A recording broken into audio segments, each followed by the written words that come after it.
बिस्मिल्लाहिर्रहमानिर्रहीम। अस्सलामु अलैकुम वरहमतुल्लाहि वबरकातुहू।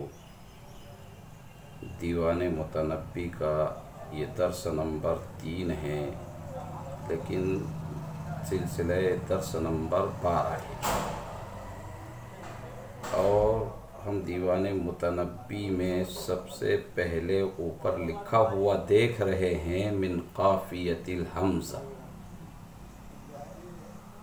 तो इस बात को अच्छी तरह समझ लेना चाहिए कि मुतनब्बी के ये अबियात और अशआर क़सीदे काफ़ियतुल हमज़ा से ताल्लुक़ रखते हैं,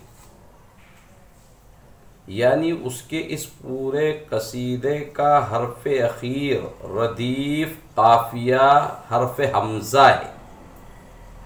मैं चंद अशआर पढ़ता हूँ, आप बस बगौर सुनकर काफ़िया यानी हर्फ़ अख़ीर पर ध्यान दीजिए ताकि बात अच्छी तरह आपकी समझ में आ जावे कि ये कसीदे मिन काफ़ियतिल हमज़ा है।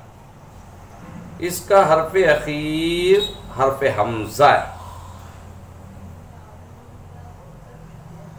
या लाइमी कुफ़िल मलाम अनिल्लज़ी, या लाइमी कुफ़िल मलाम अनिल्लज़ी अज़नाहु तूल सक़ामिही व शक़ाइही। अज़्लुल अवाज़िल हौल क़ल्बित्ताइही, अज़्लुल अवाज़िल हौल क़ल्बित्ताइही व हवल अहिब्बत मिन्हु फ़ी सौदाइही। यश्कुल मलामु इलल लवाइम हर्रहु, यश्कुल मलामु इलल लवाइम हर्रहु व यसुद्दु हीन यलुम्न अन बुरहाइही। व बिमुहजती या आदिलिल मलिकुल्लज़ी, व बिमुहजती या आदिलिल मलिकुल्लज़ी अस्क़त्तु अअज़ल मिन्क फ़ी इरज़ाइही। इन कान कद मलकल क़ुलूब फ़इन्नहु, इन कान कद मलकल क़ुलूब फ़इन्नहु मलकज़ ज़मान बिअर्ज़िही व समाइही। तो तलबे अज़ीज़ से मैं ये कहूँगा कि वो मिन काफ़ियतिल हमज़ा का मतलब समझे और रदीफ़ और काफ़िया पर ध्यान दे। शक़ाइही, इरज़ाइही वग़ैरह इस तरह जो आखिर में हमज़ा आया हुआ है, तो बहुत लंबे तक मुतनब्बी का ये कसीदा मिन काफ़ियतिल हमज़ा से ताल्लुक़ रखता है। खैर, दूसरी बात जो यहाँ आप तलबा को समझाई जा रही है और बहुत ध्यान के साथ उसको आपको सुनकर समझ लेना चाहिए, वो ये है कि आपकी अपनी इस किताब दीवाने मुतनब्बी में जो पहला शेर लिखा हुआ है, या लाइमी कुफ़िल मलाम अनिल्लज़ी, या लाइमी कुफ़िल मलाम अनिल्लज़ी अज़नाहु तूल सक़ामिही व शक़ाइही। इस शेर को तो किताब दीवानुल मुतनब्बी में ख़त और लकीर से ऊपर लिखा गया है। अगर आप नफ्से किताब दीवानुल मुतनब्बी को उठाकर देख लें तो आपको अच्छी तरह ये बात समझ में आएगी कि इस शेर को खत और लकीर से ऊपर लिखा गया है और ये बतलाया गया है कि ये शेर मुतनब्बी का नहीं है।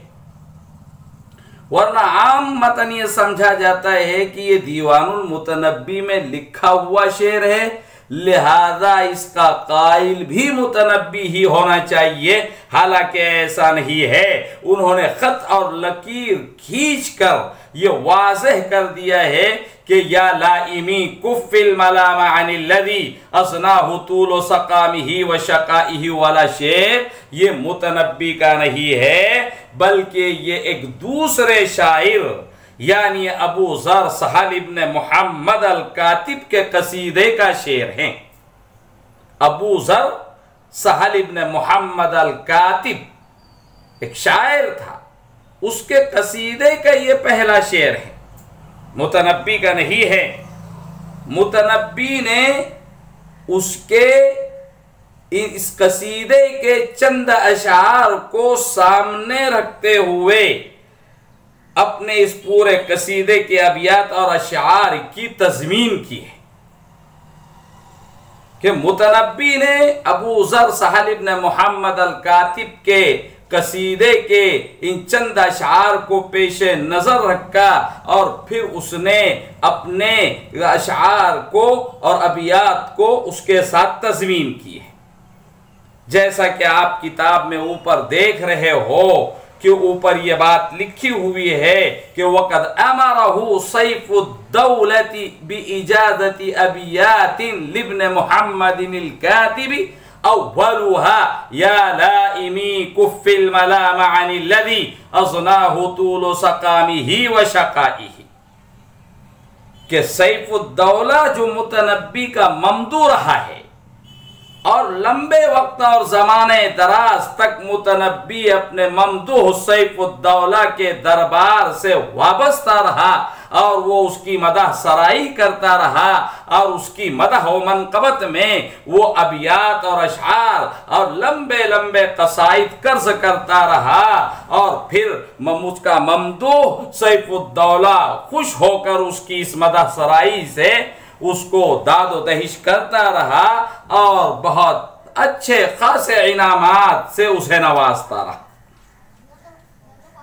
तो लिखा यह है कि सैफुद्दौला ने मुतनब्बी को हुक्म दिया कि सैफुद्दौला ने मुतनब्बी को हुक्म दिया कि ये अशार बड़े उम्दा हैं और मुहम्मद इब्न अल कातिब के ये अशार हैं, तुम इनको सामने रखते हुए अपने भी कुछ अशार अपनी हमारी मदह और तौसीफ में कह।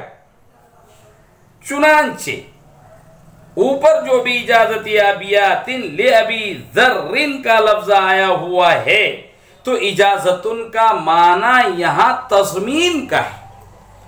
तलबा और दारिसीन इस बात को अच्छी तरह समझ लें कि वक़द अमरहु सैफुद्दौलति बिइजाज़ति अबियातिन लिब्न मुहम्मदिन अल कातिब, यहां पर इजाजत उनका जो लफ्ज आया हुआ है तो इसके माना यहां तज़मीन के है। ये तज़मीन क्या चीज है, इसके मुतालिक सिर्फ बंदा आपको समझाएगा। सरे दस्त यहां ये समझ लीजिए कि तज़मीन ये फन बदी की एक सनअत है। फन बदी एक फन है जिसकी इस्तिलाहात हैं और उसकी इस्तिलाहात को पेशे नजर रखते हुए और बरुए कार लाते हुए अगर अरबी जुबान की तहरीर और तकरीर को किया जाए तो उसमें फसाहत और बलागत पैदा होती है। खैर यहाँ इजाजत उनका माना तज़मीन का है। ये लफ्ज इजाजतुन ये कोई उर्दू वाला लफ्ज इजाजत नहीं है कि चलो शायर मुतनब्बी ने अपने ममदूह सैफुद्दौला से दरबार में कुछ अबियात और अशार सुनाने की इजाजत मांगी होगी और सैफुद्दौला की तरफ से उसे इजाजत मिल गई होगी, तो इजाजत मिलने के बाद उसने अपने ये अबियात और अशार कर्ज किए और ममदूह के सामने पढ़कर सुनाए। ऐसा नहीं है। उर्दू में जो लफ्ज इजाजत बोला जाता है तो ये उर्दू जुबान का लफ्ज है ही नहीं, बल्कि वो खालिस अरबी जुबान का एक कलिमा है। उर्दू जुबान में ज्यादातर अल्फाज वो कलिमात अरबी जुबान ही के इस्तेमाल किए जाते हैं और बहुत सारे अल्फाज वो कलिमात फारसी के भी इस्तेमाल किए जाते हैं। ऐसा महसूस होता है कि उर्दू जुबान मुस्तकिल तौर पर अपनी कोई शनाख्त और पहचान नहीं रखती है। खैर एक मुस्तकिल और अहम मौजू है, इसमें सरे दस्त हम जाना नहीं चाहते। बस आपसे इस बात पर ध्यान देने को कहेंगे कि यहां इजाजतुन का माना तज़मीन का है कि मुतनब्बी ने अपने ये अशार और अबियात मोहम्मद इब्न कातिब के, इब्न मोहम्मद अल कातिब के इन अशार पर तज़मीन किए। खैर मुतनब्बी के कसीदे काफियतुल हमजा के कुछ अशार पढ़े देता हूं, सुन लीजिए। और अशार को अशार ही के तर्ज उसलूब में पढ़ने का अपने आप को आदी और खूगर बनाइए।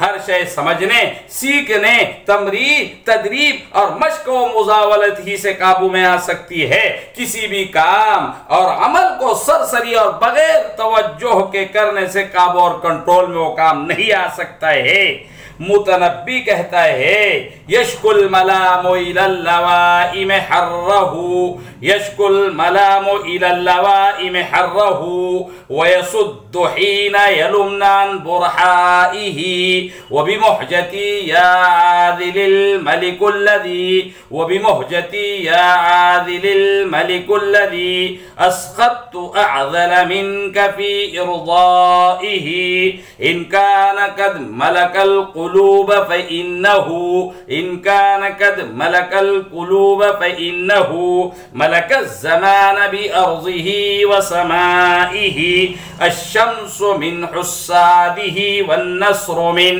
अश्शम्सु मिन हुस्सादिही वन्नस्रु मिन क़ुरनाइही वस्सैफ़ु मिन अस्माइही ऐन अस्सलासतु मिन सलासि खिलालिही ऐन अस्सलासतु मिन सलासि खिलालिही मिन हुस्निही व इबाइही व मज़ाइही मज़तिद्दुहूर व मा अतैना बिमिस्लिही मज़तिद्दुहूर व मा अतैना बिमिस्लिही व लक़द अता फ़अजज़ना नुज़राइही।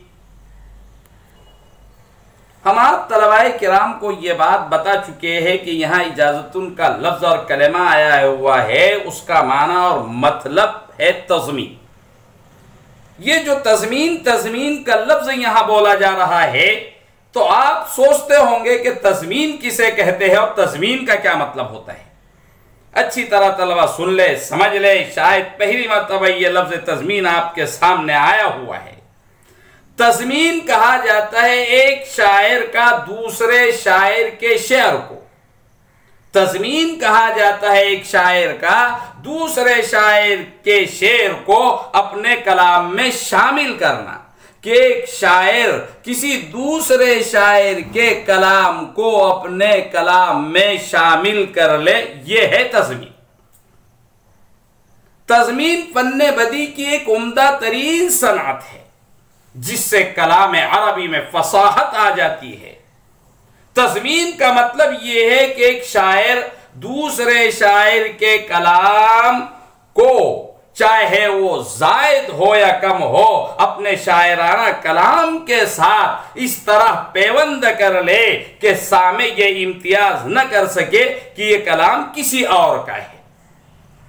आइए हम आप तलबा को तज़मीन का मतलब आपकी पढ़ी हुई किताब नफ़हतुल अरब के हवाले से समझाने की साई व कोशिश करते हैं। अस्सायु मिन्ना वल इत्मामु मिनल्लाह। आपने किताब नफ़हतुल अरब में एक पुरलुत्फ़ मज़ाहिया सबक अत-तज़मीनुल अजीबु के उन्वान से पढ़ा है। उसके तहत जो पूरी इबारत है, जो बिल्कुल मुख्तसर है, यहाँ पेश किए देता हूँ। बगौर समात फरमाइए, हो सके तो कलम बंद फरमाइए। और उससे भी ज्यादा अहम बात यह है कि आप तलबा उसे अपने अपने अज़हान की अलवाह सिलेटों तख्तियों पर मुनक्कश कर लें, क्योंकि मशहूर है अल इल्म फिस्सुदूर ला फिस्सुतूर। मैं वो इबारत पढ़े देता हूं। युहका अन्नल हैस बैस शाइर कतल जिरव कलबती। युहका अन्नल हैस बैस शाइर कतल जिरव कलबती। हैसा बैसा एक शायर का उर्फ है। उसका असल नाम अबुल फवारिस शहाबुद्दीन साद इब्न सैफी तमीमी हैं। एक फसीह व बलीग शायर होने के साथ साथ एक शाफई फकीह भी थे, उन्होंने मकाम रय में काजी मोहम्मद इब्न अब्दुल करीम अल वज़्ज़ान के पास इल्म फ़िक़्ह हासिल किया था, मगर उनकी तबीयत पर शेर व शायरी गालिब थी। हैसा बैसा के माना शिद्दत व इख्तिलाल के हैं। यक़ूलुल अरब फुलान वक़अ फ़ी हैसा बैसा, फुला ऐसी गड़बड़ी में पड़ गया जिससे निकलने का कोई रास्ता नहीं है। उसने एक दफे लोगों को सख्त परेशानी में मुब्तला देखा तो कहने लगा मालिन नासि फ़ी हैसा बैसा। इसी वक्त से हैसा बैसा उसका उर्फ हो गया। और जिरउन का जो लफ्ज पढ़ा गया है तो जिरउन का माना है दरिंदे का बच्चा, जैसे कुत्ता, भेड़िया, शेर वगैरह का बच्चा। यहां जिरओ कलबतिन का माना है कुतिया का पिल्ला। वाकई ये पेश आया कि ऐसा वैसा शायर ने एक कुत्ते के पिल्ले को कत्ल कर डाला। युहका अन्नल हैसा बैसा शायर कतल जिरव कलबतिन।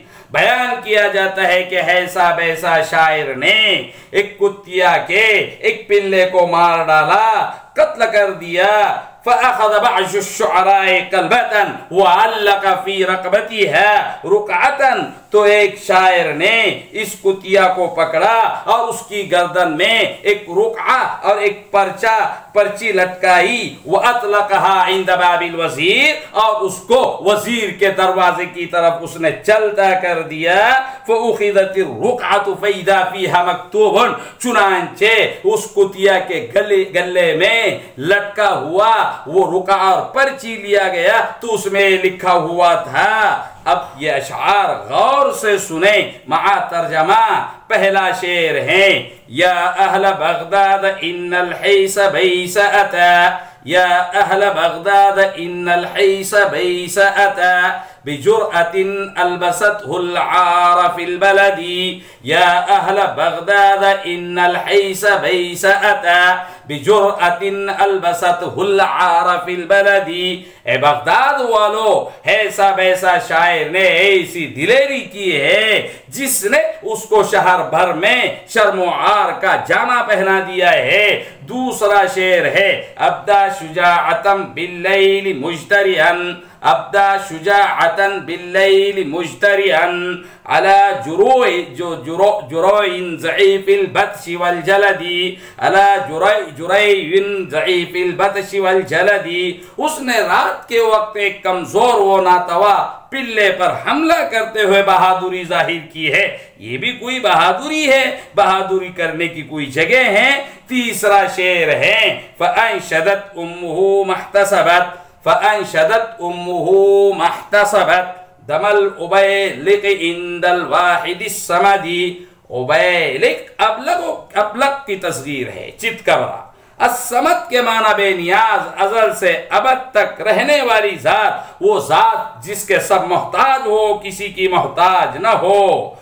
वाहिद समझ जात के नजदीक तर्जमा है पिल्ले की माँ ने यानी कुतिया ने अपने बच्चे के खून को वाहिद समझ जात के नजदीक बाइस अजर सवाब समझते हुए कहा कि मैं अपने जी को सब्र करने के लिए कहती हूँ। अक़ूलु लिन्नफ्सि तअसन तअसन व तअज़ियतन, अक़ूलु लिन्नफ्सि तअसन व तअज़ियतन इहदा यदी असाबतनी वलम तुरिदी। मैं जी को सब्र करने के लिए कहती हूँ कि मेरे एक हाथ का सदमा मुझे बेइख्तियार पहुंचा है। फिर कहता है किलाहुमा खलफुम मिन बादि साहिबिही, किलाहुमा खलफुम मिन बादि साहिबिही लम हादा अखीही नादूहु वदा वलदी। वो दोनों एक दूसरे के खलीफा हैं, ये मेरा भाई है, जबकि मैं उसको मुसीबत के वक्त बुलाऊं और ये मेरा बेटा है।